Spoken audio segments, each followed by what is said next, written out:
Praise the Lord, hallelujah. खुदा का शुक्र करते हैं अज के इस अच्छे समय के लिए, उसकी दया, उसकी मुहब्बत के लिए। और उन्हें बीमारी की हालत के भी ये तौफीक दी कि असी ऑनलाइन उसके वचन नूं सीख सकीए, समझ सकीए कि उसकी साडे लिए की योजना है।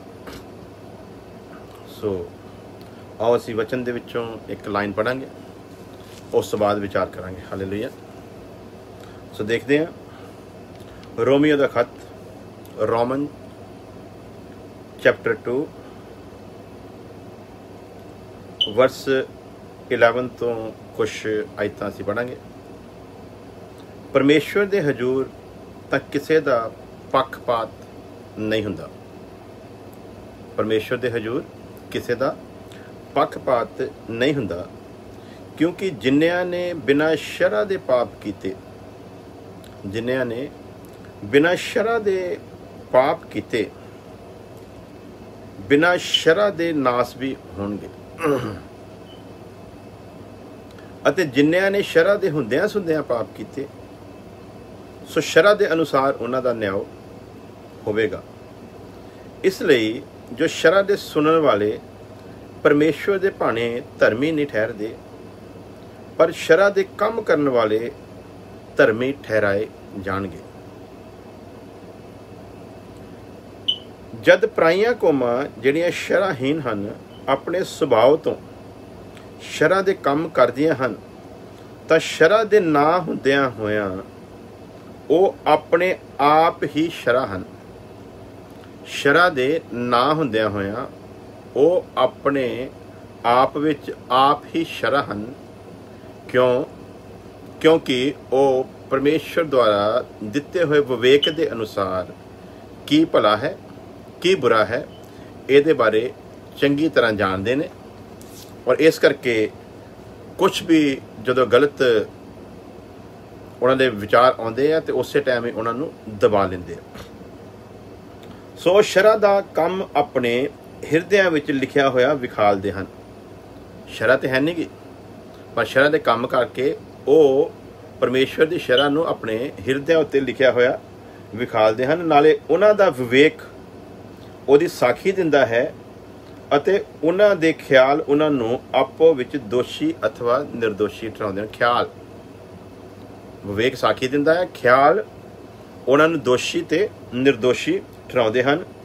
उस दिन विच जिवें परमेश्वर, जदों परमेश्वर मेरी खुशखबरी के अनुसार यसु मसीह दे राहीं मनुखां दियां गुप्त गल्लां दा न्याय करेगा।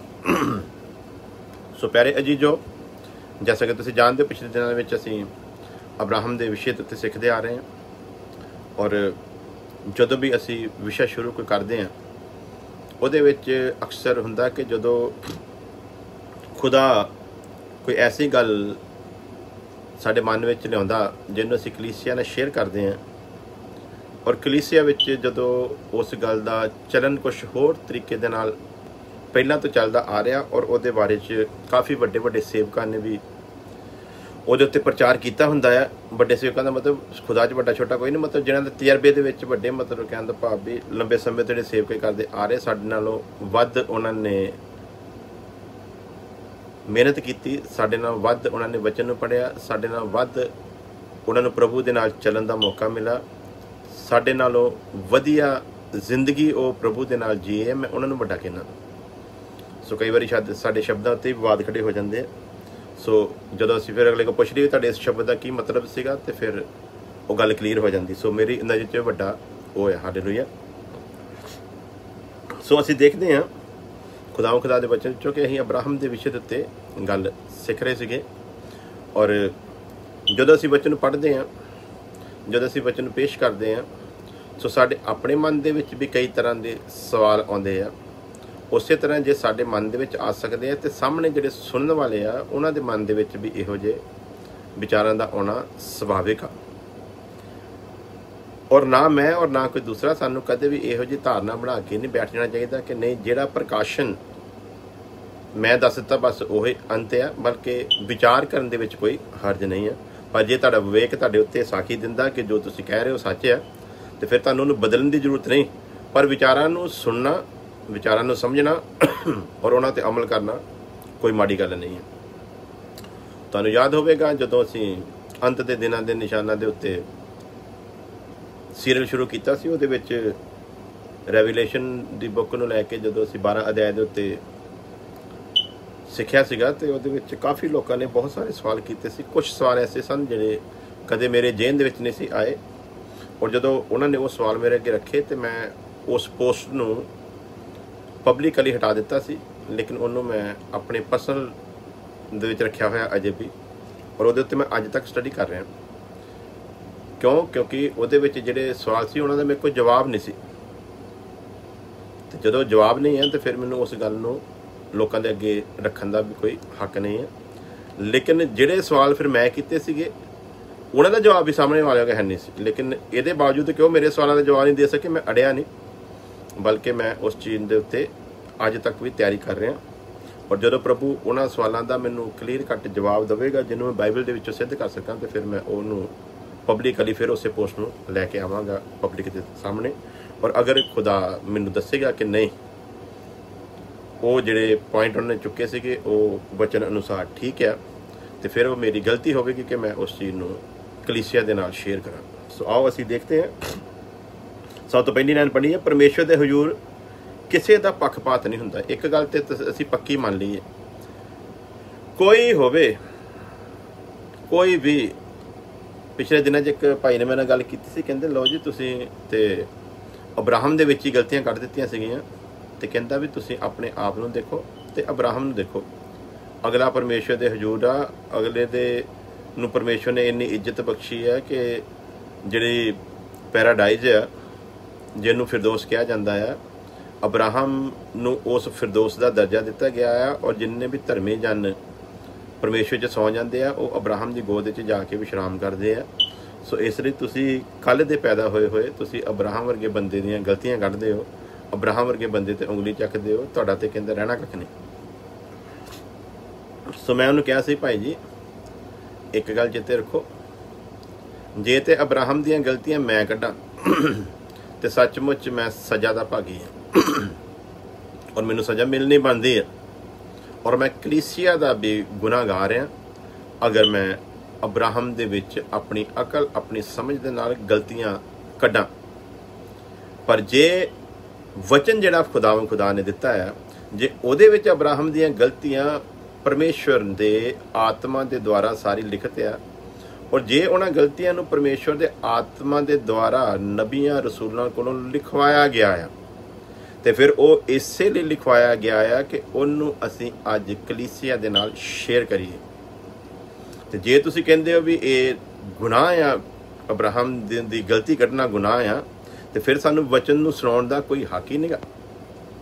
फिर तो सानू दौद की जनाहकारी का भी प्रचार करने का हक नहीं है, फिर तो सानू आदम की भी गलती कढण का हक नहीं है।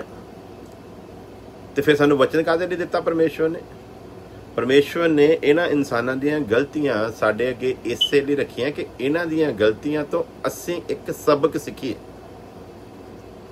परमेश्वर अपने इन्हां रास्तबाजां नूं, इन्हां धर्मियां नूं नीचा दिखाउण दे लई वचन दे विच उन्हां दीयां गलतियां साडे अगे नहीं लैके आउंदा। जे परमेश्वर ने इन्हां नूं नीचे दिखाउणा हुंदा ते अपने गल दे नाल परमेश्वर नूं लाउण दी जरूरत नहीं सी। इन्हां दे द्वारा परमेश्वर सानूं समझाउणा चाहुंदा है। अब्राहम नूं खुदा कहंदा तू मेरे संग चल अते सिद्ध हुंदा जा। अब्राहम नूं सिद्धता की हालत में नहीं बुलाया, बल्कि परमेश्वर ने बुला लिया। जिमें जिमें परमेश्वर दे नाल चलदा जावेगा उसे तरह सिद्ध हुंदा जावेगा।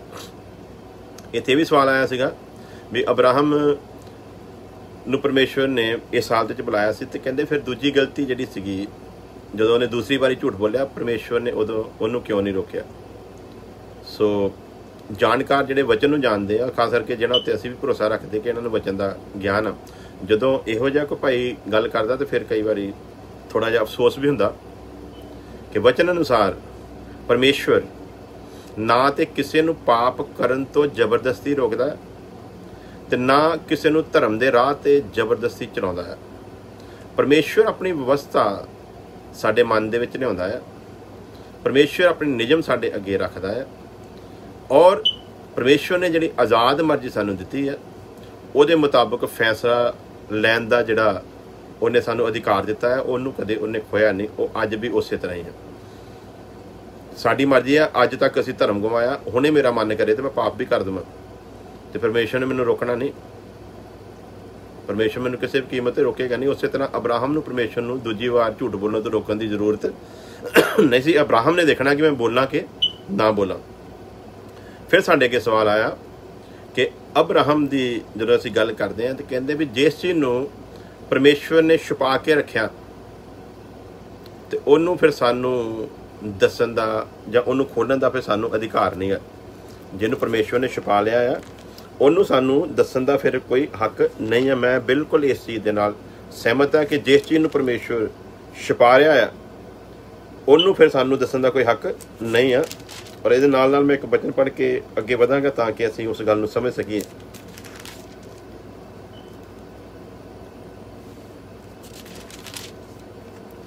व्यवस्था सार 29 लिखिया, गुप्त गल्लां तां यहोवा साडे परमेश्वर दियां हन, पर ਜਿਹੜੀਆਂ प्रगट हन ਉਹ सदा तक साडे लई अते साडे पुत्रां लई हन, तां जो इस व्यवस्था दीयां गल्लां पूरीआं करदे रहिए। ਜਿਹੜੀਆਂ गुप्ता परमेश्वर दीयां ਜਿਹੜੀਆਂ ਜ਼ਾਹਰ ਕੀਤੀਆਂ ਉਹ ਸਾਡੇ ਤੇ ਸਾਡੀ ਸੰਤਾਨ ਦੇ ਲਈ ਤਾਂ ਕਿ ਅਸੀਂ ਉਹਨਾਂ ਨੂੰ ਪੂਰਾ ਕਰਦੇ ਰਹੀਏ।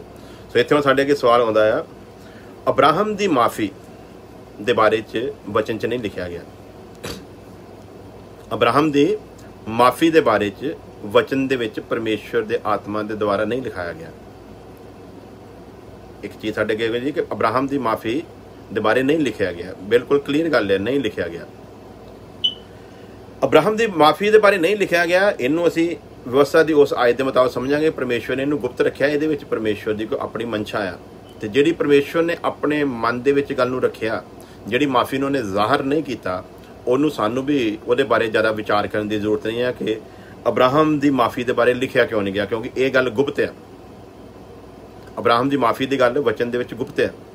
इनू असी उगाड़न की कोशिश करिए तो असी वचन तो बाद जावांगे, पर अब्राहम की गलती तो लिखी ना, गलती नूं गुप्त नहीं रखिया, अब्राहम की माफ़ी नूं गुप्त रखिया। बाकी जिन्होंने भी गलती की तकरीबन काफ़ी जणियां दी माफ़ियां साडे सामने आउंदियां कि उन्होंने माफ़ी मंगी। गलती बारे भी लिखिया, माफ़ी बारे भी लिखा, लेकिन अब्राहम की गलती तो लिखी पर माफ़ी नहीं लिखी। तो असी भी तो अब्राहम की गलती का प्रचार करने, माफ़ी का थोड़ी। असी ये सवाल थोड़ी करते परमेश्वर ने उन्होंने माफ़ क्यों नहीं की, पूरी माफ़ी बारे क्यों नहीं लिखा। तो जे जां की परमेश्वर ने अब्राहम नूं बिना माफ़ी मंगिया तो अपने नाल चलाया, जां की अब्राहम ने जिहड़ियां गलतियां कीतियां की परमेश्वर इहो जिहियां गलतियां नूं नज़रअंदाज कर गया, जां की परमेश्वर गलत लोगों के नाल चलदा है। सो उहदे बारे सानू फिर वचन दसदा है। वचन सानू परमेश्वर की आदत नूं समझाउंदा है। सारियां गल्लां सीधियां सीधियां नहीं लिखियां हुंदियां। खुदा ने आत्मा सानू इसे लिए दिता है कि वचन दे विच लिखिया बहुत सारियां गल्लां प्रभु यीशु मसीह कहंदे कि मैं तुहाडे नाल करनियां सी, पर अजे तुसीं उहनां गल्लां नूं समझ नहीं सकदे। पाक रू जद आवेगा तो तुहानू ये सारिया गल्लां तो जाणू करवावेगा। पिछले दिन जिह देखिया सी शायद नबी दी किताब जो पाक रू मिलदा उहदे नाल 6 आत्मिया दी क्वालिटियां सानू मिलदियां, जिहदे च बुद्ध ते समझ आ, ज्ञान ते सामर्थ्य। सो उस बुद्ध के अनुसार फिर जिहड़ी गल इनडायरैक्ट लिखी हुंदी आ उहदा परमेश्वर डायरैक्ट सानू भेत दसदा है।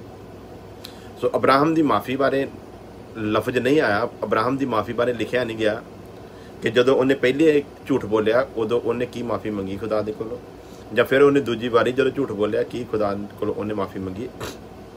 माफ़ी का जिक्र नहीं होंदा। लेकिन तुसी की समझते हो, तुसी की समझते हो भी परमेश्वर उहदे इन्हां गलतियां नूं नज़रअंदाज करके तो उहदे नाल इदां चल रहा सी। जे परमेश्वर उहदे नाल इदां चल रहा सी फिर न्याय कित्थों, फिर परमेश्वर न्याय कित्थों? फिर तो हर गुनहगार नूं झूठ बोलण दा बहाना है, हर गुनहगार नूं फिर झूठ बोलण दा बहाना है। मिसाल के तौर पर मिसाल गंदी है, लेकिन उन्होंने तुसी समझाउण दे लई उन्होंने दसना पैना है तो तुसी इहनूं ज़्यादा इहनूं डीप नहीं लैके जाना। मान के चलो एक लड़का लड़की शादीशुदा नहीं है, एक होटल दे विच किते फड़े जाते हैं, एक गलत अवस्था दे विच पुलिस रेड मारदी फड़े जाते हैं। हुण वो लड़का जिहड़ा उस लड़की दा प्रेमी है ਉਹਨੂੰ ਕਹੇ ਕਿ ਮੇਰੀ ਭੈਣ ਆ, ਇਹ ਗੱਲ ਕਿੰਨੀ ਕੁ ਵਾਜਬ ਹੋਵੇਗੀ। ਤੇ ਕੱਲ ਨੂੰ ਜਦੋਂ ਪੁਲਿਸ ਵਾਲੇ ਉਹਦੀ ਤਸਦੀਕ ਕਰਨਗੇ ਵੀ ਇਹਨੇ ਝੂਠ ਬੋਲਿਆ, ਤੇ ਉਹ ਬਾਅਦ ਉਦਾਹਰਨ ਦੇ ਦੇ, ਨਹੀਂ ਜੀ ਮੈਂ ਤੇ ਇਸ ਕਰਕੇ ਇਹਨੂੰ ਆਪਣੀ ਭੈਣ ਕਿਹਾ ਸੀਗਾ ਵੀ ਆਦਮ ਦੀ ਸੰਤਾਨ ਹੋਣ ਦਾ ਕਰਕੇ ਅਸੀਂ ਸਾਰੇ ਭੈਣ ਭਰਾ ਹਾਂ, ਇਸ ਕਰਕੇ ਮੇਰੀ ਭੈਣ ਹੈ, ਲੇਕਿਨ ਇਹ ਮੇਰੀ ਮਾਂ ਦੀ ਕੁੱਖ ਤੋਂ ਨਹੀਂ ਜਨਮੀ, ਇਸ ਕਰਕੇ ਮੇਰੀ ਪ੍ਰੇਮਿਕਾ ਆ।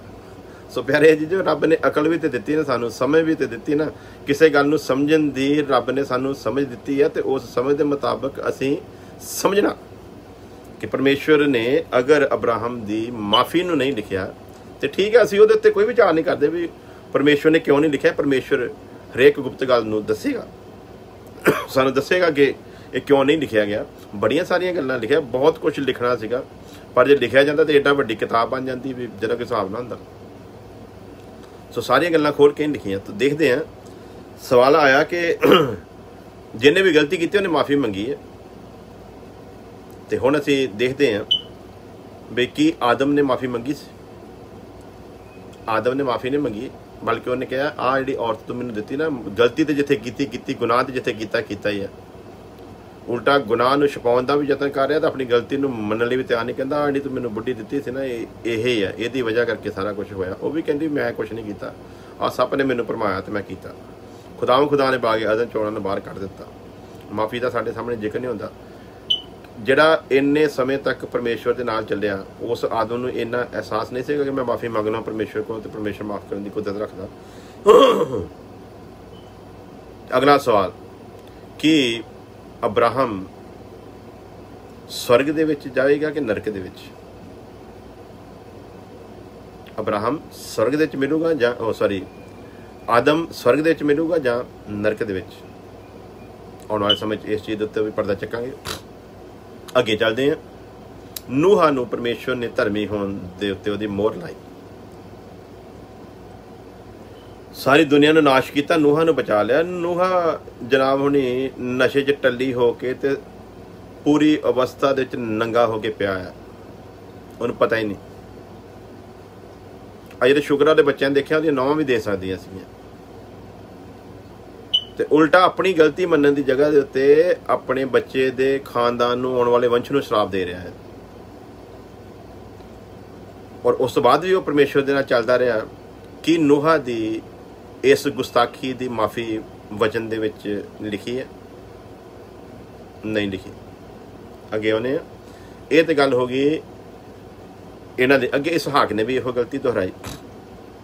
ਕਿ ਇਸਹਾਕ ਦੀ ਮਾਫੀ ਵਚਨ ਦੇ ਵਿੱਚ ਲਿਖੀ ਗਈ? ਨਹੀਂ ਲਿਖੀ। ਇਸ ਤੋਂ ਅੱਗੇ ਚੱਲਦੇ ਹਾਂ ਯਕੂਬ ਦੇ ਉੱਤੇ। ਖੁਦਾ ਨੇ ਜਿਹਨਾਂ ਦੇ ਨਾਮਾਂ ਦੇ ਨਾਲ ਆਪਣਾ ਨਾਮ ਜੋੜਿਆ ਨਾ, ਮੈਂ ਅਬਰਾਹਮ, ਇਸਹਾਕ ਤੇ ਯਕੂਬ ਦਾ ਖੁਦਾ, ਉਸ ਖੁਦਾ ਦੇ ਵਚਨ ਦੇ ਉੱਤੇ ਅਸੀਂ ਧਿਆਨ ਕਰਦੇ ਹਾਂ ਵੀ ਜਿਹੜਾ ਕਹਿ ਰਿਹਾ ਨਾ, ਮੈਂ ਅਬਰਾਹਮ, ਇਸਹਾਕ ਤੇ ਯਕੂਬ ਦਾ ਖੁਦਾ। ਹੁਣ ਯਕੂਬ ਦੇ ਬਾਰੇ ਦੇਖੋ, ਅਸੀਂ ਪੜ੍ਹਦੇ ਹਾਂ 27 ਅਧਿਆਇ ਤੋਂ ਬਾਅਦ ਫਿਰ ਇਸੇ ਜਗ੍ਹਾ ਦੇ ਉੱਤੇ ਆਵਾਂਗੇ। ਯਕੂਬ ਦੇ ਬਾਰੇ 'ਚ ਅਸੀਂ ਪੜ੍ਹਾਂਗੇ ਔਰ ਨਾਲ ਨਾਲ ਹਰੇਕ ਚੀਜ਼ ਨੂੰ ਸਿੱਖਦੇ ਜਾਵਾਂਗੇ। ਸੋ ਯਕੂਬ ਦੇ ਬਾਰੇ 'ਚ ਲਿਖਿਆ, ਮੈਂ ਥੋੜਾ ਉਪਰਲੀਆਂ ਵਰਸਾਂ ਪੜਾਂਗਾ। ਉਤਪਤੀ ਦੀ ਕਿਤਾਬ 27 ਅਧਿਆਇ। ਤਾਂ ਇਹ ਹੋਇਆ ਕਿ ਜਾਂ ਇਸਹਾਕ ਬਿਰਧ ਹੋ ਗਿਆ ਔਰ ਉਸ ਦੀਆਂ ਅੱਖਾਂ ਧੁੰਦਲੀਆਂ ਹੋ ਗਈਆਂ, ਉਹ ਵੇਖ ਨਾ ਸਕਦਾ ਸੀ। ਤਦ ਉਹ ਆਪਣੇ ਵੱਡੇ ਪੁੱਤਰ ਇਸਾੂ ਨੂੰ ਸੱਦ ਕੇ ਆਖਿਆ, ਮੇਰੇ ਪੁੱਤਰ। ਉਸ ਉਹਨੂੰ ਆਖਿਆ, ਮੈਂ ਹਾਜ਼ਰ ਹਾਂ। ਤਾਂ ਉਸਨੇ ਆਖਿਆ, ਮੈਂ ਬਿਰਧ ਹਾਂ ਅਤੇ ਮੈਂ ਆਪਣੀ ਮੌਤ ਦਾ ਦਿਨ ਨਹੀਂ ਜਾਣਦਾ। ਮੈਂ ਬਜ਼ੁਰਗ ਹਾਂ ਅਤੇ ਮੈਂ ਆਪਣੀ ਮੌਤ ਦਾ ਦਿਨ ਨਹੀਂ ਜਾਣਦਾ, ਅਤੇ ਮੈਂ ਆਪਣੀ ਮੌਤ ਦਾ ਦਿਨ ਨਹੀਂ ਜਾਣਦਾ। ਸੋ ਹੁਣ ਤੂੰ ਆਪਣੇ ਸ਼ਸਤਰ ਅਸਤਰ ਧਨੁੱਖ ਔਰ ਤਰਕਸ਼ ਲੈ ਔਰ ਰਣ ਵਿੱਚ ਜਾ ਕੇ ਮੇਰੇ ਲਈ ਸ਼ਿਕਾਰ ਮਾਰ ਕੇ ਲੈ ਗਿਆ, ਔਰ ਮੇਰੇ ਲਈ ਸਵਾਦਲਾ ਭੋਜਨ ਤਿਆਰ ਕਰ ਜਿਹੜਾ ਮੈਨੂੰ ਚੰਗਾ ਲੱਗਦਾ ਹੈ, ਤੇ ਮੇਰੇ ਅੱਗੇ ਪਰੋਸ, ਤਾਂ ਜੋ ਮੈਂ ਖਾਵਾਂ ਔਰ ਜੀ ਮਰਨ ਤੋਂ ਤੈਨੂੰ ਬਰਕਤ ਦੇਵਾਂ। ਜਦ ਇਸਹਾਕ ਆਪਣੇ ਪੁੱਤਰ ਇਸਾੂ ਨਾਲ ਇਹ ਗੱਲਾਂ ਬੋਲਦਾ ਸੀ, ਤਦ ਰਿਬਕਾ ਸੁਣਦੀ ਸੀ। ਫਿਰ ਇਸਾੂ ਰੜ ਵੱਲ ਚਲਾ ਗਿਆ ਅਤੇ ਸ਼ਿਕਾਰ ਮਾਰ ਕੇ ਲੈ ਆਵੇ। ਉਹ ਚਲਾ ਗਿਆ ਉੱਧਰ, ਠੀਕ ਹੈ। ਤਾਂ ਰਿਬਕਾ ਆਪਣੇ ਪੁੱਤਰ ਯਕੂਬ ਨੂੰ ਆਖਿਆ, ਵੇਖ, ਮੈਂ ਤੇਰੇ ਪਿਤਾ ਨੂੰ ਸੁਣਿਆ ਜਦ ਉਹ ਤੇਰੇ ਭਰਾ ਇਸਾੂ ਨੂੰ ਇਹ ਬੋਲਿਆ ਸੀ। ਤੁਸੀਂ ਜਾਣਦੇ ਹੋ ਸਭ ਕਿ ਜਿਹੜੀ ਰਿਬਕਾ ਨਾ, ਅੱਜ ਜਿਸ ਕਲੀਸਿਆ ਨੂੰ ਦੁਲਹਨ ਕਿਹਾ ਜਾਂਦਾ ਹੈ, ਉਸ ਦੁਲਹਨ ਦੇ ਜਿਹੜੇ ਚਿਹਰੇ ਆ, ਜਿਹੜੇ ਮੁੱਖ 4 ਚਿਹਰਿਆਂ ਦੇ ਉੱਤੇ ਅਸੀਂ ਸਟੱਡੀ ਕਰਦੇ ਹਾਂ, ਉਹਦੇ ਵਿੱਚੋਂ ਇਸ ਰਿਬਕਾ ਦਾ ਵੀ ਜ਼ਿਕਰ ਜਿਹੜਾ ਆ ਉਹ ਅਸੀਂ ਵਚਨ ਦੇ ਵਿੱਚ ਪੜ੍ਹਦੇ ਹਾਂ। कि ਇਹਦੀਆਂ ਵੀ ਕੁਆਲਿਟੀਆਂ ਜਿਹੜੀਆਂ ਦੁਲਹਨ ਦੇ ਵਿੱਚ ਹੋਣੀਆਂ ਚਾਹੀਦੀਆਂ। ਸੋ ਇੱਥੇ ਸਭ ਤੋਂ ਪਹਿਲਾਂ ਰਿਬਕਾ ਦੇ ਉੱਤੇ ਦੇਖ ਲੈਂਦੇ ਹਾਂ। ਰਿਬਕਾ ਨੇ ਆਪਣੇ ਪਤੀ ਦੇ ਨਾਲ ਜਿਹੜਾ ਧੋਖਾ ਕਮਾਇਆ, ਕੀ ਵਚਨ ਅਨੁਸਾਰ ਇਹ ਗੁਨਾਹ ਨਹੀਂ ਸੀ? ਰਿਬਕਾ ਦਾ ਇਹ ਧੋਖਾ, ਆਪਣੇ ਪਤੀ ਦੇ ਨਾਲ ਕੀਤਾ ਗਿਆ ਧੋਖਾ, ਕੀ ਗੁਨਾਹ ਨਹੀਂ ਸੀ?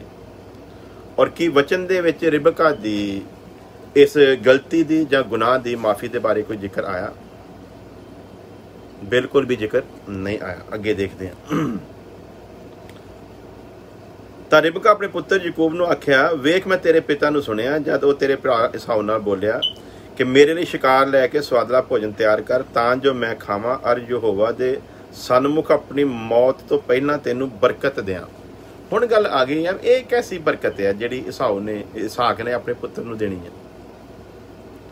ਇਹ ਕਿਹੜੀ ਵਿਵਸਥਾ ਤੇ ਮੂਸਾ ਦੀ ਜਿਹੜੀ ਵਿਵਸਥਾ, ਜਿਹੜੀ ਖੁਦਾ ਨੇ ਜਿਹਨਾਂ ਲੋਕਾਂ ਨੇ ਸੰਸਾਰ ਦੇ ਵਿੱਚ ਚੁਣਿਆ ਸੀ ਤੇ ਜਿਹਨਾਂ ਨੂੰ ਵਿਵਸਥਾ ਨੇ ਦਿੱਤੀ, ਜਿਹਨਾਂ ਦੇ ਅੱਗੇ ਵਿਵਸਥਾ ਪੜ੍ਹ ਕੇ ਸੁਣਾਈ ਗਈ ਤੇ ਜਿਹਨਾਂ ਨੇ ਕਿਹਾ ਕਿ ਅਸੀਂ ਇੱਥੇ ਚੱਲਾਂਗੇ, ਉਹ ਵਿਵਸਥਾ ਤੇ ਮੂਸਾ ਦੇ ਸਮੇਂ ਵਿੱਚ ਆਈ ਹੈ। ਲੇਕਿਨ ਮੂਸਾ ਦੇ ਸਮੇਂ ਤੋਂ ਪਹਿਲਾਂ ਇਹ ਕਿਹੜੀ ਵਿਵਸਥਾ ਦੇ ਵਿੱਚ ਜੀ ਰਹੇ ਸੀਗੇ ਜਿਹਦੇ ਵਿੱਚ ਇਹਨਾਂ ਨੂੰ ਆਹ ਚੀਜ਼ਾਂ ਦਾ ਪਤਾ ਸੀਗਾ? ਕਿਉਂਕਿ ਮੂਸਾ ਦੀ ਵਿਵਸਥਾ ਵਿੱਚ ਜਾ ਕੇ ਲਿਖਿਆ, ਤੂੰ ਆਪਣੇ ਮਾਂ-ਬਾਪ ਦਾ ਆਦਰ ਕਰ। ਮੂਸਾ ਦੀ ਵਿਵਸਥਾ ਨੂੰ ਪੜ੍ਹੇ ਫਿਰ ਸਾਨੂੰ ਪਤਾ ਲੱਗਦਾ ਮਾਂ-ਬਾਪ ਦਾ ਜਿਹੜਾ ਆਦਰ ਕਰਦਾ ਨਾ, ਉਹਨੂੰ ਕੀ ਬੈਨੀਫਿਟ ਹੈ। ਲੇਕਿਨ ਇਹ ਤੇ ਸ਼ਰਾਇਤ ਆਈ ਨਹੀਂ, ਤੇ ਇਸ ਕਰਕੇ ਇੱਥੇ ਬਾਪ ਦੀ ਬਰਕਤ ਦਾ ਫਿਰ ਕਿਉਂ ਜ਼ਿਕਰ ਆ ਰਿਹਾ ਹੈ? ਇਹਦਾ ਸ਼ਾਰਟ 'ਚ ਜਵਾਬ ਸਮਝ ਲਿਓ। ਸਮਝਣ ਵਾਲੇ ਦੀ ਕਹਿੰਦੇ ਇਸ਼ਾਰਾ ਕਾਫੀ ਹੁੰਦਾ, ਨਾ ਸਮਝਣਾ ਹੋਵੇ ਤੇ ਜਿੰਨਾ ਮਰਜ਼ੀ ਦੇ ਲੀਲਾ ਵਗੀਲਾ ਦੇ ਦਿਓ, ਫਿਰ ਸਮਝ ਆਉਂਦੀ ਨਹੀਂ ਹੈ।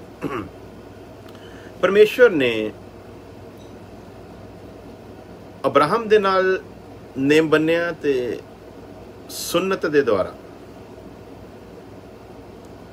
ਯਾਨੀ ਕਿ ਲਹੂ ਦੇ ਦੁਆਰਾ। ਉਹ ਲਹੂ ਸਾਖੀ ਹੈ। ਸਾਡੇ ਨਾਲ ਪਰਮੇਸ਼ਵਰ ਨੇ ਰਿਸ਼ਤਾ ਸਥਾਪਿਤ ਕੀਤਾ ਮਸੀਹ ਯਸੂ ਦੇ ਲਹੂ ਦੇ ਦੁਆਰਾ। ਇੱਕ ਬਪਤਿਸਮਾ ਮੁਕੰਮਲ ਹੋਣਾ ਸੀ ਯਸੂ ਮਸੀਹ ਦੇ ਆਕਾਸ਼ ਤੇ ਉਠਾਏ ਜਾਣ ਤੋਂ ਬਾਅਦ, ਜਿਹੜਾ ਰਸੂਲਾਂ ਦੁਆਰਾ ਸੀਗਾ, ਉਹ ਮੁਕੰਮਲ ਬਪਤਿਸਮਾ ਸੀ। ਲੇਕਿਨ ਬਾਵਜੂਦ ਇਹਦੇ ਬਪਤਿਸਮਾ ਤੇ ਮੂਸਾ ਦੇ ਸਮੇਂ ਤੋਂ ਹੀ ਚੱਲਦਾ ਆ ਰਿਹਾ ਸੀ। ਛਾਇਆ ਹੁੰਦੀ ਹੈ, ਇੱਕ ਕੰਮ ਜਿਹੜਾ ਫਾਈਨਲ ਕਰਨਾ ਨਾ, ਉਹਦੀ ਛਾਇਆ ਸਾਨੂੰ ਮਿਲਦੀ ਹੈ ਵਚਨ ਦੇ ਵਿੱਚ ਸ਼ੁਰੂ ਤੋਂ। ਉਹਦਾ ਕੋਈ ਨਾ ਕੋਈ ਸੰਬੰਧ ਹੁੰਦਾ ਆ। ਅਗਰ ਪਰਮੇਸ਼ਵਰ ਨੇ ਮਿਲਾਪ ਦੇ ਤੰਬੂ ਨੂੰ ਬਣਾਉਣ ਦਾ ਹੁਕਮ ਦਿੱਤਾ ਨਾ, ਉਸ ਤੋਂ ਬਾਅਦ ਵੈਸੀ ਹੀ ਵਿਧੀ ਸੁਲੇਮਾਨ ਮੰਦਿਰ ਦੇ ਵਿੱਚ ਲਿਆਂਦੀ, ਔਰ ਉਹ ਸਾਰਾ ਕੁਝ ਜਦੋਂ ਅਸੀਂ ਅੱਗੇ ਆ ਕੇ ਪੜ੍ਹਦੇ ਹਾਂ ਤੇ ਸਾਡੇ ਉੱਤੇ ਜ਼ਾਹਰ ਹੁੰਦਾ ਆ, ਉਹ ਨਮੂਨਾ ਸੀ ਅਸਲੀ ਮੰਦਿਰ ਦਾ। ਉਹ ਅਸਲੀ ਮੰਦਿਰ ਦਾ ਨਮੂਨਾ ਸੀਗਾ ਜਿਹੜਾ ਪਰਮੇਸ਼ਵਰ ਕਰਨ ਵਾਲਾ ਸੀ। ਸੋ ਇਸ ਲਈ ਅਸੀਂ ਧਿਆਨ ਰੱਖਣਾ ਹੈ, ਜਦੋਂ ਸਾਡੇ ਅੱਗੇ ਕੋਈ ਇਹੋ ਜਿਹੇ ਸਵਾਲ ਹੁੰਦੇ ਨਾ, ਅਸੀਂ ਪਰਮੇਸ਼ਵਰ ਦੀ ਸਭ ਤੋਂ ਪਹਿਲਾਂ ਆਦਤ ਨੂੰ ਸਮਝੀਏ। ਪਰਮੇਸ਼ਵਰ ਦੀ ਆਦਤ ਕੀ ਹੈ? ਜਦੋਂ ਪਰਮੇਸ਼ਵਰ ਦੀ ਆਦਤ ਸਾਨੂੰ ਸਮਝ ਆ ਜਾਊਗੀ, ਫਿਰ ਸ਼ਾਇਦ ਅਸੀਂ ਇਹ ਸਵਾਲ ਨਹੀਂ ਕਰਾਂਗੇ। ਤੇ ਪਰਮੇਸ਼ਵਰ ਦੀ ਆਦਤ ਕੀ ਹੈ, ਸਭ ਤੋਂ ਪਹਿਲਾਂ ਇਹ ਸਮਝਾਂਗੇ। ਨੰਬਰ 1 ਤੇ ਪਰਮੇਸ਼ਵਰ ਨਿਆਈ ਹੈ, ਤੇ ਆਦਤ ਅਨੁਸਾਰ ਅਸੀਂ ਵਚਨ ਚ ਪੜ੍ਹ ਲਿਆ, ਪਰਮੇਸ਼ਵਰ ਕਿਸੇ ਦਾ ਪੱਖਪਾਤ ਨਹੀਂ ਕਰਦਾ। ਅਬਰਾਹਮ ਹੋਵੇ, ਇਸਾਕ ਹੋਵੇ, ਯਾਕੂਬ ਹੋਵੇ, ਕੋਈ ਹੋਵੇ, ਪਰਮੇਸ਼ਵਰ ਪੱਖਪਾਤ ਨਹੀਂ ਕਰਦਾ। ਤੇ ਜਦੋਂ ਪਰਮੇਸ਼ਵਰ ਪੱਖਪਾਤ ਨਹੀਂ ਕਰਦਾ, ਫਿਰ ਇਹਨਾਂ ਦਾ ਪੱਖ ਲੈ ਗਿਆ ਹੋਊਗਾ। ਜਦੋਂ ਪਰਮੇਸ਼ਵਰ ਪੱਖਪਾਤ ਨਹੀਂ ਕਰਦਾ, ਤਾਂ ਫਿਰ ਕੀ ਅਬਰਾਹਮ ਦਾ ਪੱਖਪਾਤ ਲੈ ਗਿਆ ਵੀ ਉਹਨੂੰ ਮਾਫੀ ਮੰਗਣ ਦੀ ਜ਼ਰੂਰਤ? ਉਹਨੂੰ ਕਹਤਾ ਜਾ ਕੋਈ ਗੱਲ ਨਹੀਂ, ਤੂੰ ਮਾਫੀ ਨਾ ਮੰਗ, ਡੋਂਟ ਵੈਰੀ। ਵਚਨ 'ਚ ਲਿਖਿਆ, ਜਿਹੜਾ ਆਪਣੀ ਗਲਤੀ, ਆਪਣੇ ਪਾਪ ਨੂੰ ਮੰਨ ਕੇ ਛੱਡ ਦਿੰਦਾ, ਪਰਮੇਸ਼ਵਰ ਉਹਦੇ ਨਾਲ ਸੰਬੰਧ ਸਥਾਪਿਤ ਕਰਦਾ ਹੈ। ਜਿਹੜਾ ਮੰਨਦਾ ਨਹੀਂ, ਉਹਦੇ ਨਾਲ ਨਹੀਂ। ਪਰਮੇਸ਼ਵਰ ਆਪਣੀ ਕਿਰਪਾ ਉਹਦੇ ਉੱਤੇ ਢੇਲਦਾ ਹੈ। ਸੋ ਪਰਮੇਸ਼ਵਰ ਦੀ ਆਦਤ ਉੱਤੇ ਜਦੋਂ ਅਸੀਂ ਸਟੱਡੀ ਕਰਾਂਗੇ ਤੇ ਫਿਰ ਸਾਨੂੰ ਪਤਾ ਲੱਗੂਗਾ ਕਿ ਅਬਰਾਹਮ ਨੇ 100% ਮਾਫੀ ਮੰਗੀ, ਬੇਸ਼ੱਕ ਵਚਨ ਵਿੱਚ ਲਿਖੀ ਨਹੀਂ ਗਈ, ਕਿਉਂਕਿ ਉਹਦਾ ਪਰਮੇਸ਼ਵਰ ਚੱਲ ਹੀ ਨਹੀਂ ਸਕਦਾ। ਏਡੀ ਵੱਡੀ ਗਲਤੀ ਕੀਤੀ ਕਿ ਆਪਣੀ ਔਰਤ ਨੂੰ, ਜਿਹਨੂੰ ਪਤਨੀ ਬਣਾ ਲਿਆ ਹੋਇਆ, ਉਹਨੂੰ ਕਿਸੇ ਦੇ ਹਵਾਲੇ ਕਰਕੇ ਆ ਗਿਆ। ਜਿਸ ਔਰਤ ਤੋਂ ਪਰਮੇਸ਼ਵਰ ਦੀ ਪਲਾਨਿੰਗ ਆ, ਜਿਸ ਔਰਤ ਦੀ ਪਰਮੇਸ਼ਵਰ ਦੀ ਇੱਕ ਯੋਜਨਾ, ਜਿਹਨੂੰ ਉਹਨੇ ਰਾਜ ਮਾਤਾ ਦਾ ਦਰਜਾ ਦੇਣਾ, ਉਸ ਔਰਤ ਨੂੰ ਕਿਸੇ ਪਰਾਏ ਮਨੁੱਖ ਦੇ ਘਰ 'ਚ ਛੱਡਿਆ। ਤੇ ਤੁਹਾਡਾ ਕੀ ਖਿਆਲ ਆ ਵੀ ਜਦੋਂ ਬਾਅਦ ਵਿੱਚ ਪਰਮੇਸ਼ਵਰ ਨਾਲ ਗੱਲਬਾਤ ਹੋਈ, ਜਦੋਂ ਪਰਮੇਸ਼ਵਰ ਨੇ ਉਹਦੀ ਔਰਤ ਨੂੰ ਬਚਾ ਲਿਆ, ਤੇ ਕੀ ਅਬਰਾਹਮ ਪਰਮੇਸ਼ਵਰ ਦੇ ਅੱਗੇ ਸ਼ਰਮਿੰਦਾ ਨਹੀਂ ਹੋਇਆ? ਇਹਦਾ ਮਤਲਬ ਅਸੀਂ ਇਹ ਸਮਝੀਏ, ਜੇ ਵਚਨ 'ਚ ਨਹੀਂ ਲਿਖਿਆ ਤੇ ਅਸੀਂ ਇਸ ਗੱਲ ਨੂੰ ਇਗਨੋਰ ਕਰ ਦਾਂਗੇ। ਪਰਮੇਸ਼ਵਰ ਦੀ ਆਦਤ ਤੋਂ ਅਸੀਂ ਪਰੇ ਹੋ ਕੇ ਸੋਚ ਲਵਾਂਗੇ। ਪਰਮੇਸ਼ਵਰ ਦੀ ਆਦਤ ਨੂੰ ਕਿੱਦਾਂ ਅਸੀਂ ਇਗਨੋਰ ਕਰ ਸਕਦੇ ਹਾਂ, ਜਿਹੜਾ ਪੂਰਾ ਇਨਸਾਫ ਕਰਦਾ ਹੈ, ਜਿਹੜਾ ਨਿਆਈ ਪਰਮੇਸ਼ਵਰ ਹੈ। ਸੋ ਅਸੀਂ ਆਪਣੀ बुद्धि के नाल कोई सवाल खड़ा करके इस चीज़ तो पर्दा जिहड़ा ना उत्ते नहीं पा सकते। ये ठीक है, अब्राहम की माफ़ी बारे नहीं लिखा, लेकिन इसदा मतलब ये नहीं माफ़ी मंगी नहीं। रिबका ने इत्थे गलती की है, तो की असी ये समझते भी रिबका की गलती माफ़ी योग नहीं? जिस पत्नी के बारे च वचन सानू इन्ना कुछ समझाउंदा है, जिस पत्नी नूं दस्सिया गया भी तेरा सिर जिहड़ा ना वो मर्द आ, और बेशक वो जिहड़े व्यवस्था कानून बाद विच साडे सामने इस चीज़ां दे आउंदे आ, लेकिन इन्हां नूं विवेक दे विच इन्हां नूं पता सी पत्नी नूं मैं किद्दां चलना है। लिखिया ना कि सारा अब्राहम दे नाल किद्दां चलदी सी, किद्दां दा उहदा रहन सहन सीगा। सो उन्हां दा विवेक उन्हां नूं समझाउंदा सी किहड़ी चीज़, क्यों विवेक क्यों समझाउंदा? क्योंकि विवेक दे द्वारा परमेश्वर की आदत नूं जाणदे सी, पता सी उन्हां नूं। उस तरह रिबका ने यह गलती की है। तो तुसीं की समझदे पति नूं धोखा देना जायज़ आ? ते जे रिबका दा यह धोखा जिहड़ा ने पति नूं दिता जायज़ आ, तो फिर अज अगर कोई औरत तुहानूं धोखा दिंदी है तो फिर उहनूं तुसीं गलत नहीं ठहरा सकदे। फिर तुहानूं इस दलील नूं मन के उहनूं नज़रअंदाज कर देना चाहिए। नहीं, रिबका ने भी अपने पति नाल धोखा कीता सी, इस करके जे मेरी पत्नी ने मेरे नाल धोखा कर लिया तो कोई गल नहीं। और सब तो खतरनाक गल, रिबका भी धर्मियां दे विच है। एक गुनेगार इदां दा सिस्टम करे तो वह नज़रअंदाज किया जा सकता है, पर एक धर्मी करे ये बड़ी खतरनाक गल है। इसलिए वजह लिखा जे तुहाडा धर्म फकीयां फरीसियां दे नालों वध के ना तुसीं किसी बिध भी उहदे राज च दाखल नहीं हो सकते। परमेश्वर अपनी आदत तो समझाउंदा है। सो असीं देखते हैं कि उन्हें की क्या उन्होंने भी इत्थे एक नंबर एक ते अपने पति दे नाल धोखा करन जा रही है। नंबर 2 इत्थे शब्द आया भी मरन तो पहला तेरा बाप तेन बरकत देवे। बाप दे हत्थ 'च ऐसी बरकत हैगी है, पहला किते सानू इस चीज़ का कोई चिन्ह मिलता भी, कोई ऐसी व्यवस्था ऐसा कोई कानून मिलता भी बाप जे इदां दी कोई बरकत दवे तो वह बनी रह सकती है? ऐसा कोई वेरवा नहीं मिलता। लेकिन विवेक के द्वारा परमेश्वर की जिहड़ी व्यवस्था उन्होंने अंदर लिखी हुई सी, उन्होंने अंदर पाई हुई सी, उस व्यवस्था के द्वारा उन्होंने इन्हां चीज़ों का ज्ञान सी। इसलिए ये सारा कर्म वो करते पे आ। इसराइल नूं व्यवस्था जिहड़ी दित्ती गई मूसा के द्वारा, ये कोई शक वाली गल नहीं। लेकिन जे कहिए भी व्यवस्था जो इस मूसा के द्वारा दित्ती गई उदों ही व्यवस्था की शुरुआत हुई है, तो फिर ये साडी सब तो वड्डी गलती होई। परमेश्वर ने आदम की रचना तो लैके ते अज तक कोई भी काम बिना व्यवस्था तो नहीं किया। हुण असीं भी तो एक अनुग्रह की व्यवस्था में जी रहे हैं। उस तरह मूसा की व्यवस्था नहीं सी आई। मूसा की व्यवस्था के विच जो कुछ परमेश्वर करने वाला सी ना, उहदियां झलकियां पहलां तो मिलनियां शुरू हो गई सी विवेक की व्यवस्था दे विच। उहदियां झलकियां मिलनियां शुरू हो रही हैं अगे परमेश्वर जो करन जा रहा है। इस करके अगे जो करन जा रहा सी, जिस परमेश्वर की आदत तो वाकिफ से, जिस परमेश्वर चलते सी, इन्होंने पता सी। इसलिए वो काम इन्होंने शरा आउण तो पहला ही शुरू कर दिते सी। जिवें असीं उत्ते पढ़ के आए हैं रोमियो दे विच कि जिहड़े लोग शरा ना हुंदियां सुनदियां होए शरा दे काम करदे आ, वो शरा दे ना होण दे बावजूद भी शरा वाले कहलाउणगे। वो अपने हिरदे उत्ते शरा नूं लिखिया होया, वो अपने आप दे विच शरा आ। सो उस तरह इन्हां को बेशक उस समय शरा नहीं सी, लेकिन इन्हां दा विवेक इन्हां दोषी ते निर्दोषी ठहराउंदा सी। इन्हां दा विवेक भले ते बुरे तो पहचान कराउंदा सी। इस करके विवेक के द्वारा परमेश्वर की आदत नूं समझण दा पता सी परमेश्वर अगे जाके सब कुछ करने वाला, तो उसकी शुरुआत पहले ही हो चुकी सी। जिवें असीं देखते हैं कि यसू मसीह के लहू के नाल नेम बनना ते सुन्नत के द्वारा नेम बनना, ठीक है, ये सारी चीज़ां साढ़े सामने होंदियां। तो देखते छाया सी, मिलाप का तंबू इस मंदिर की छाया सी, सुलेमान का मंदिर इस मंदिर की छाया सी। ਉਹਦੇ ਵਿੱਚ थोड़ा थोड़ा दिखाया गया, लिखिया वो जी भगती का उत्थे समान सी ना, उस बेशक दुनियावी तौर पर सानूं लगदा सी, पर ਉਹਦਾ एक आत्मिक अर्थ सी जो असली भगती ਦੇ ਵਿੱਚ शुरू होना सी, ਜਿਹਦੇ ਬਾਰੇ ਯਿਸੂ ਮਸੀਹ ਸਾਹਮਣੇ ਔਰਤ ਨੂੰ ਕਹਿੰਦੇ ਆ, ਇਹ ਬੀਬੀ ਉਹ ਸਮਾਂ ਆਉਂਦਾ ਸਗੋਂ ਹੁਣੇ ਹੀ ਆ, ਉਹਦੇ ਆਰਾਧਕ ਆਤਮਾ ਤੇ ਸੱਚਾਈ ਨਾਲ ਉਹਦੀ ਆਰਾਧਨਾ ਕਰਨਗੇ। ਆਤਮਾ ਤੇ ਸੱਚਾਈ ਦੀ ਆਰਾਧਨਾ ਜਿਹੜੀ ਸ਼ੁਰੂ ਹੋਣੀ ਸੀ, ਉਹਦੀਆਂ ਝਲਕੀਆਂ ਪਹਿਲਾਂ ਤੋਂ ਖੁਦਾ ਨੇ ਆਪਣੇ ਧਰਮੀਆਂ ਦੇ ਵਿਵੇਕ ਦੇ ਵਿੱਚ ਪਾ ਦਿੱਤੀਆਂ ਸੀਗੀਆਂ। ਇਸ ਕਰਕੇ ਉਹਨਾਂ ਨੇ ਪਤਾ ਸੀ। सो देखते हैं ये इत्थे असीं देखते भी बाप की बरकत, कोई शरीयत है नहीं तो बाप की बरकत का फिर की मतलब होया। लेकिन इसका मतलब विवेक के द्वारा ये सिस्टम चलता सीगा, उन्होंने पता सी इस गल दे विच दम है, और जो बाप कह दूगा वो उस तरह होवेगा। अगली गल कहने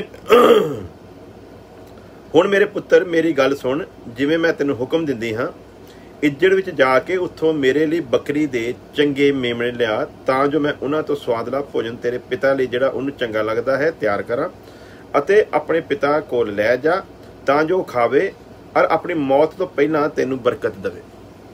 ਇਹ ਕਿਹੜੀ ਵਿਵਸਥਾ ਦੇ ਅਨੁਸਾਰ ਇਹਨਾਂ ਨੂੰ ਪਤਾ ਹੈ ਵੀ ਜੇ ਉਹਨੇ ਯਕੂਬ ਨੂੰ ਬਰਕਤ ਨਾ ਦਿੱਤੀ ਤੇ ਯਕੂਬ ਫਿਰ ਉਹ ਯਕੂਬ ਬਣ ਨਹੀਂ ਸਕਦਾ ਜਿਹੜਾ ਯਕੂਬ ਖੁਦਾ ਚਾਹੁੰਦਾ ਹੈ। ਇਹਨਾਂ ਨੂੰ ਵਿਵਸਥਾ ਤੇ ਹੈ ਨਹੀਂ ਗੀ। ਇਹਨੂੰ ਕਿੱਦਾਂ ਪਤਾ ਵੀ ਜੇ ਉਹ ਬਰਕਤ ਨਾ ਮਿਲੀ ਤੇ ਫਿਰ ਯਕੂਬ ਤੂੰ ਉਹ ਜਗ੍ਹਾ ਨਹੀਂ ਲੈ ਸਕਦਾ ਜਿਹੜੀ ਤੇਰੀ ਬਣਦੀ ਹੈ। ਇਹਦਾ ਮਤਲਬ ਪਰਮੇਸ਼ਵਰ ਦੀ ਆਦਤ ਤੋਂ ਵਾਕਿਫ ਸੀ ਤੇ ਬਾਪ ਨੂੰ ਜੋ ਅਧਿਕਾਰ ਦਿੱਤਾ ਹੈ ਉਹਨਾਂ ਚੀਜ਼ਾਂ ਤੋਂ ਇਹ ਸ਼ਰ੍ਹਾ ਨਾ ਹੁੰਦਿਆਂ ਸੁਣਦਿਆਂ ਲਿਖਤੀ ਸ਼ਰ੍ਹਾ ਨਹੀਂ ਸੀ, ਲੇਕਿਨ ਵਿਵੇਕ ਦੇ ਦੁਆਰਾ ਇਹਨਾਂ ਨੂੰ ਇਹਨਾਂ ਸਾਰੀਆਂ ਚੀਜ਼ਾਂ ਤੋਂ ਗਿਆਨ ਹੁੰਦਾ ਸੀ। ਸੋ ਉਸ ਮੁਤਾਬਕ ਇਹ ਸਾਰਾ ਕਰਮ ਜਿਹੜਾ ਉਹ ਕਰ ਰਹੀ ਹੈ। ਇੱਕ ਪਾਸੇ ਤੇ ਅਸੀਂ ਦੇਖੀਏ ਤੇ ਰਿਬਕਾ ਬਹੁਤ ਵੱਡੀ ਗਲਤੀ ਕਰ ਰਹੀ ਹੈ, ਦੂਜੇ ਪਾਸੇ ਯੋਜਨਾ ਪਰਮੇਸ਼ਵਰ ਦੀ ਦੇਖੀਏ ਤੇ ਰਿਬਕਾ ਬਿਲਕੁਲ ਨਿਰਦੋਸ਼ ਹੈ। ਤੇ ਉੱਥੇ ਤੇ ਲਿਖਿਆ ਪਰਮੇਸ਼ਵਰ ਕਿਸੇ ਦਾ ਪੱਖਪਾਤ ਨਹੀਂ ਕਰਦਾ, ਤੇ ਜਦੋਂ ਪੱਖਪਾਤ ਨਹੀਂ ਕਰਦਾ ਫਿਰ ਜਿਹੜੀ ਗਲਤੀ ਉਹ ਕਰ ਰਿਹਾ ਗਲਤੀ ਤੇ ਫਿਰ ਗਲਤੀ ਹੈ ਨਾ। ਗਲਤੀ ਨੂੰ ਤਾਂ ਅਸੀਂ ਇਗਨੋਰ ਨਹੀਂ ਕਰ ਸਕਦੇ। ਤੇ ਜੇ ਅੱਜ ਗਲਤੀ ਉੱਤੇ ਪ੍ਰਚਾਰ ਕੀਤਾ ਜਾਵੇ ਤੇ ਇਹਦਾ ਮਤਲਬ ਇਹ ਥੋੜੀ ਕਿ ਅਸੀਂ ਰਿਬਕਾ ਦੇ ਉੱਤੇ ਦੋਸ਼ ਲਾਉਣ ਵਾਲੇ ਹਾਂ। ਅਸੀਂ ਤੇ ਆਪਣੇ ਵਿਚਾਰ ਪੇਸ਼ ਕਰ ਰਹੇ ਹਾਂ ਵੀ ਰਿਬਕਾ ਨੇ ਆਪਣੇ ਪਤੀ ਨੂੰ ਧੋਖਾ ਦਿੱਤਾ, ਤੇ ਤੁਸੀਂ ਦੱਸੋ ਵੀ ਪਤੀ ਨੂੰ ਧੋਖਾ ਦੇਣਾ ਜਾਇਜ਼ ਆ, ਪਤੀ ਦੇ ਨਾਲ ਫਰੇਬ ਕਰਨਾ ਜਾਇਜ਼ ਆ, ਜਾਂ ਤੇ ਫਿਰ ਅਸੀਂ ਇਸ ਕਾਨੂੰਨ ਨੂੰ ਮੰਨ ਕੇ ਤੇ ਚੱਲ ਪਈਏ ਫਿਰ ਅੱਜ ਤੋਂ ਬਾਅਦ ਆਪਣੀ ਪਤਨੀ ਦੀ ਕੋਈ ਗਲਤੀ ਕੋਈ ਫਰੇਬ ਦੇ ਉੱਤੇ ਕੋਈ ਕਿੰਤੂ ਪਰੰਤੂ ਨਾ ਕਰਿਓ। ਅੱਜ ਤੋਂ ਬਾਅਦ ਸਾਡੇ ਕੋਲ ਦੁਆ ਨਾ ਕਰਾਈ ਮੇਰੀ ਪਤਨੀ ਨੇ ਮੈਨੂੰ ਧੋਖਾ ਦਿੱਤਾ। ਕਿਉਂ? ਕਿਉਂਕਿ ਧੋਖਾ ਫਿਤਰਤ ਦੇ ਵਿੱਚ।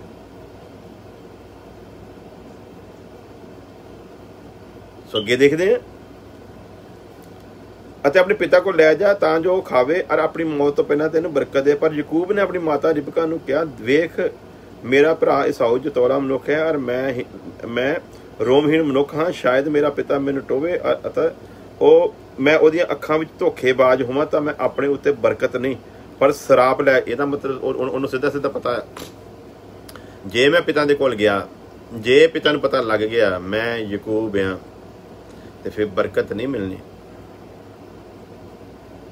ਜੇ ਤੇ ਬਰਕਤ ਲੈਣ 'ਚ ਹਾਸਲ ਹੋ ਗਿਆ ਫਿਰ ਤੇ ਯਕੂਬ ਬਣ ਜਾਊਗਾ ਅਸਲ ਵਿੱਚ, ਲੇਕਿਨ ਜੇ ਮੈਂ ਬਰਕਤ ਲੈਣ 'ਚ ਨਾਕਾਮਯਾਬ ਹੋ ਗਿਆ ਤੇ ਫਿਰ ਲਾਨਤ ਵੀ ਮਿਲਣੀ ਆ, ਫਿਰ ਸਰਾਪ ਵੀ ਆਉਣਾ ਆ।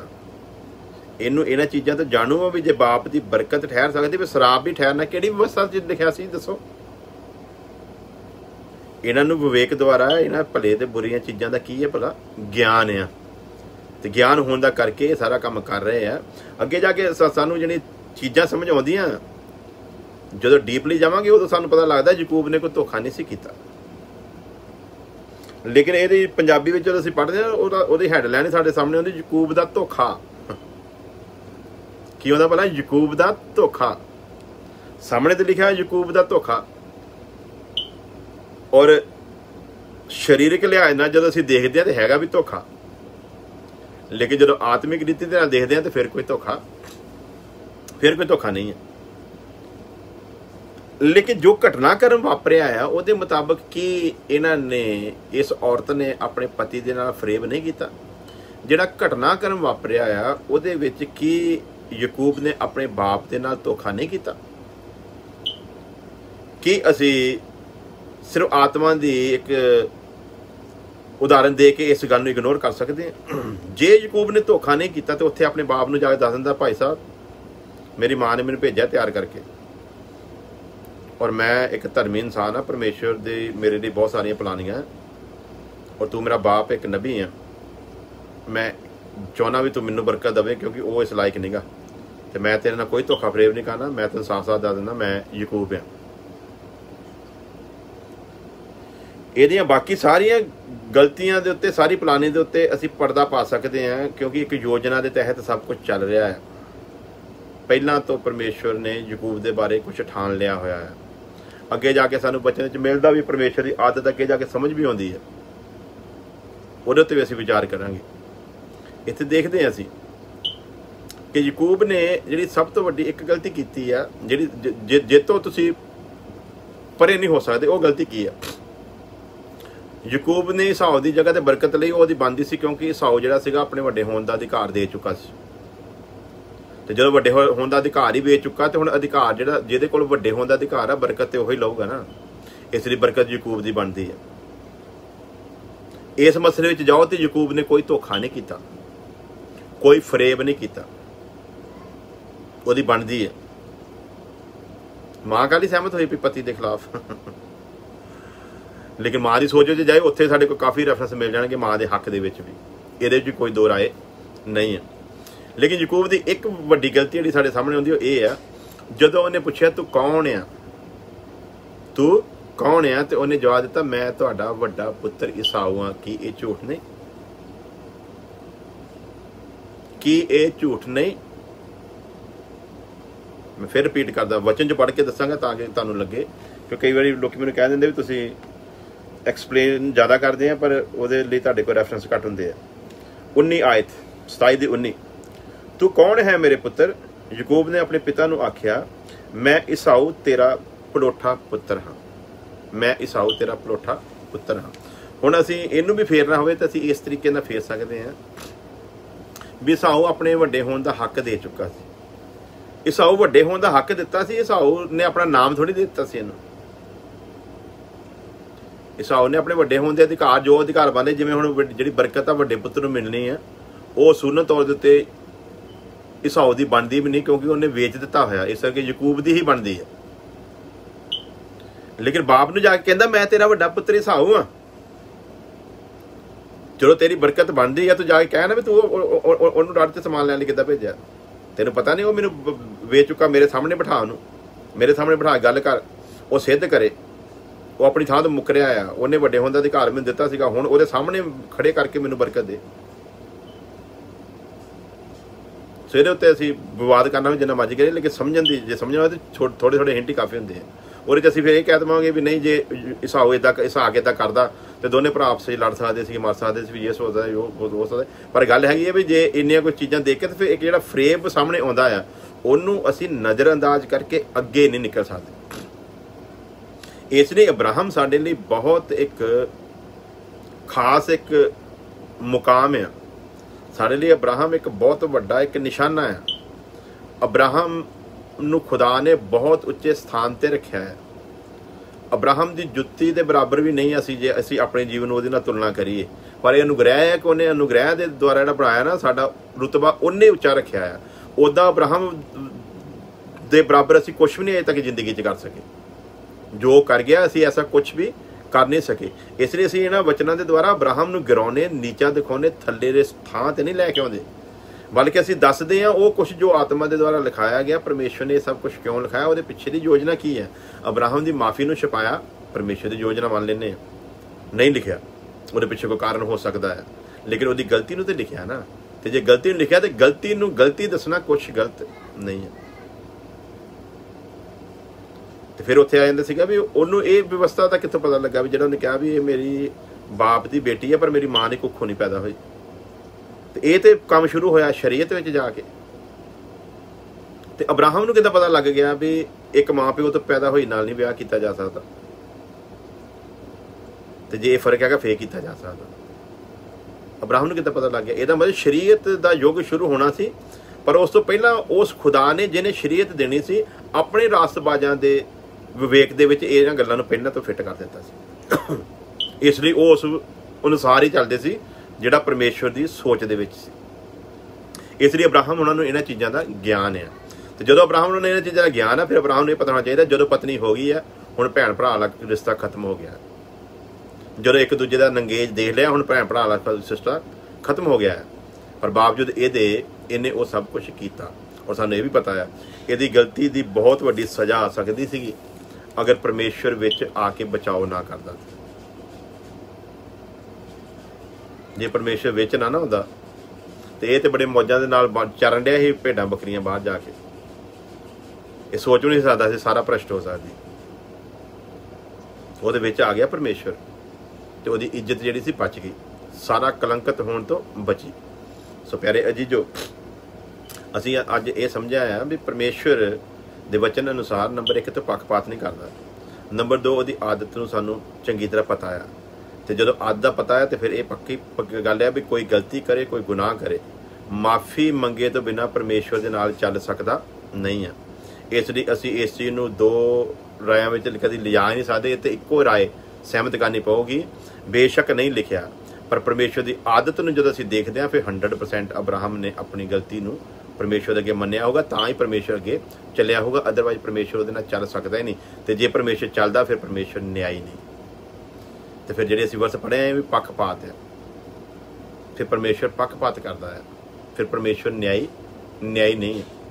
सो प्यारे अजी जो असीं देखते हैं फिर दोबारा उसी जगह ते चलते हैं भी शरीयत जिहड़ी ना असीं कभी भी ये गलती ना करिए भी शरा मूसा दे द्वारा आई है।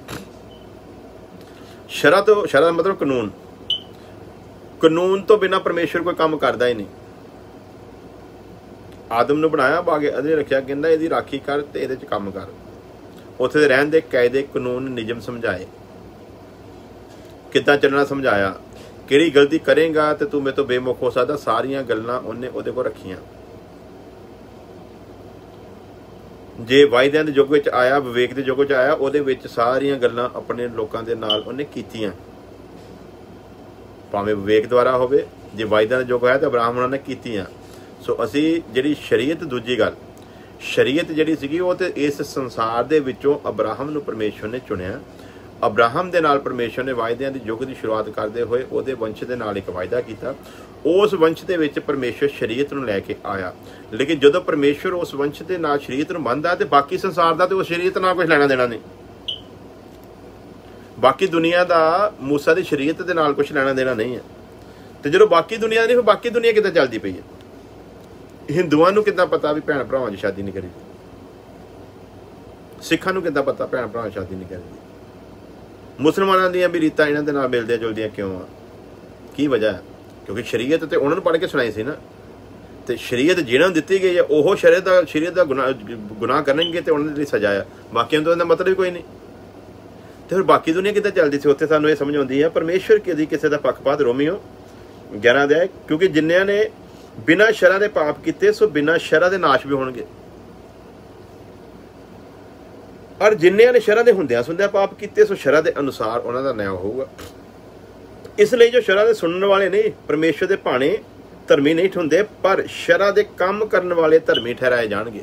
शरा दे काम करने वाले, हुण इत्थे साडे अगे गल एक समझ आउंदी, शरा बेशक इसराइल नूं दित्ती है, लेकिन शरा वाले काम कोई भी कर सकता विवेक दी सुन के। तो जो विवेक दी सुन के शरा वाले काम करता, बेशक वो कोई शरा है नहीं, पर वो शरा वाला मन्निया जाऊगा। कम्मां तो वो शरा वाला मन्निया जाऊगा जे वो काम करता जिहड़े परमेश्वर की नज़र चंगे है। पर वो बिना व्यवस्था तो बिना शरीयत तो ये काम करूगा किता, क्योंकि शरीयत उन्होंने दित्ती नहीं गई। पर ये गल्लां उन्होंने पता है, ਇਹਦਾ मतलब परमेश्वर विवेक द्वारा उन्होंने मन के गल्लां पाउंदा है, जां वो विवेक दी सुनते हैं जिहदे द्वारा परमेश्वर संबंध स्थापित करता है। तां करके अगे पढ़ते हैं, इसलिए जो शरा सुनने वाले नहीं बल्कि शरा काम करने वाले धर्मी ठहराए जाणगे। जद पराइयां कौमां जिहड़ियां शराहीन हन अपने सुभाव तो शरा दे काम करदियां हन, तो शरा दे ना हुंदियां वो अपने आप विच शरा हन। इसलिए जदों अब्राहम होना दा समां चलदा ना, बेशक मूसा वाली शरीयत नहीं आई, लेकिन जिहड़ी शरीयत परमेश्वर ने देनी सी उस शरीयत के मुताबिक विवेक दी सुनते हुए वो सारे काम अब्राहम होनी करते हैं। इसलिए इन्हां चीज़ों तो असीं परे हट के कदे भी सोच नहीं सकते। सो वो शरा दे काम अपने हिरदे विच लिखिया होया विखालदियां हन, नाले उन्हां दा विवेक उन्हां दी साखी दिंदा है अते उन्हां दे ख्याल उन्हां आपो विच दोषी अथवा निर्दोषी ठहराउंदे हन। इत्थे एक आयत लिखी है, तद पराइयां कौमां जिहड़ियां शराहीन हन अपने सुभाव तो शरा दे काम करदियां हन, तां शरा दे ना हुंदियां होइयां वो अपने लिए आप ही शरा है। सो इसलिए असीं ये ना कहिए भी अब्राहम के समय दे विच मूसा की शरीयत नहीं सी, इस करके ये गल्लां उत्ते लागू नहीं हुंदियां जां अजे वो अगर काम आया नहीं सी। असीं इन्हां चीज़ां दे नाल नहीं कर सकते। सानूं सब तो पहलां एक चीज़ की बुनियाद नूं समझना पैंदा। सो साडी गल जिहड़ी असीं शुरू कीती सी इत्थों सीगी, अब्राहम ने सारा नूं अपनी भैन कह के अबीमलक दे हवाले कीता,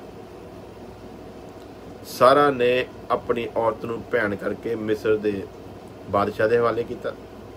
सो ये सारियां जिहड़ियां गलतियां सीगियां, अब्राहम की गलती सी उन्हें खुदा दे नाल सलाह नहीं की। अब्राहम की गलती सी मिस्र विच वड़न की जरूरत नहीं सी, क्योंकि दुनिया का मालक उहदे नाल सी। अब्राहम परमेश्वर की आदत तो वाकफ सी, बावजूद ये फिर भी बिना सलाह कीते वड़िया। अगे जाके जो घटनाक्रम होए वो लुके हुए नहीं, परमेश्वर ने लिख के दिते हैं। परमेश्वर ने सारियां गल्लां लिख के दित्तियां।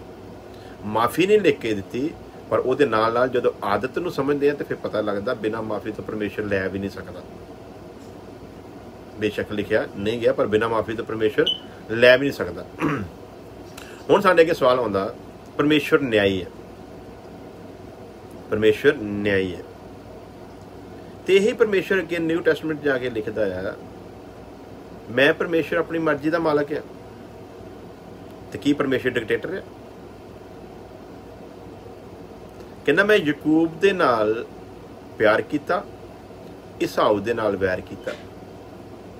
ਭਲਾ ਕੌਣ ਮੈਨੂੰ ਸਮਝਾਓ?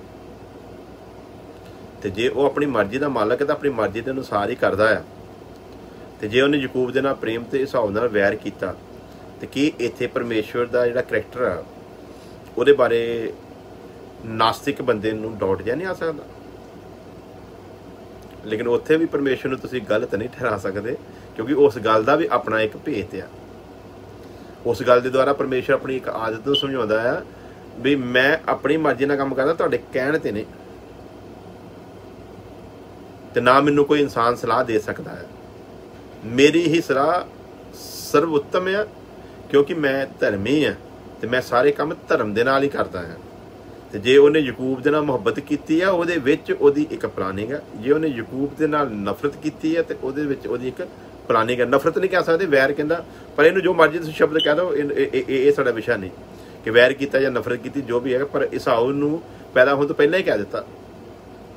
ਜਿਹੜਾ ਪਰਮੇਸ਼ਵਰ ਦੀ ਯੋਜਨਾ ਫਿਰ ਕਹਿੰਦਾ ਵੀ ਇਹ ਸਭ ਕੁਛ ਕਿਉਂ ਕਰਦਾ? ਕਹਿੰਦਾ ਕਿ ਘੁਮਿਆਰ ਨੂੰ ਜਿਹੜਾ ਮਿੱਟੀ ਦੇ ਬਰਤਨ ਬਣਾਉਂਦਾ, ਉਹਨੂੰ ਮਿੱਟੀ ਤੇ ਅਧਿਕਾਰ ਨਹੀਂ ਕਿ ਉਸੇ ਮਿੱਟੀ ਤੋਂ ਇੱਕ ਭਾਂਡਾ ਆਦਰ ਦਾ ਤੇ ਇੱਕ ਭਾਂਡਾ ਨਿਰਾਦਰ ਦਾ ਬਣਾਵੇ। ਤੇ ਜਦੋਂ ਪਰਮੇਸ਼ਰ ਦੀ ਇਸ ਆਦਤ ਨੂੰ ਅਸੀਂ ਸਮਝਾਂਗੇ ਤੇ ਫਿਰ ਯਾਕੂਬ ਦੇ ਨਾਲ ਤੇ ਈਸਾਊ ਦੇ ਨਾਲ ਜੋ ਕੁਛ ਕਰਦਾ ਫਿਰ ਉਹ ਜਾਇਜ਼ ਆ, ਕਿਉਂਕਿ ਮਾਲਕ ਆ, ਉਹਦੀ ਮਰਜ਼ੀ ਆ, ਉਹ ਕਿਹਨੂੰ ਕਿਸ ਤਰ੍ਹਾਂ ਲੈ ਕੇ ਆਵੇ, ਉਹਦੇ ਉੱਤੇ ਅਸੀਂ ਜਿਰਿਆ ਕਰ ਸਕਦੇ ਨਹੀਂ ਹਾਂ। ਸੋ ਇਸ ਲਈ ਪਿਆਰੇ ਅਜੀਜ਼ੋ, ਅਸੀਂ ਇਸ ਵਿਸ਼ੇ ਨੂੰ ਸਿੱਖਦੇ ਜਾਵਾਂਗੇ ਥੋੜ੍ਹਾ ਥੋੜ੍ਹਾ ਕਰਕੇ। ਸੋ ਅੱਜ ਦੇ ਲਈ ਇੰਨਾ ਹੀ ਕਾਫੀ ਹੈ। ਖੁਦਾ ਤੁਹਾਡੇ ਨਾਲ ਹੋਵੇ, ਦੁਆ 'ਚ ਯਾਦ ਰੱਖਣਾ। ਆਓ ਅਸੀਂ ਪ੍ਰਾਰਥਨਾ ਦੇ ਨਾਲ ਅੱਜ ਦੇ ਸਬਕ ਸਮਾਪਤ ਕਰਦੇ ਹਾਂ।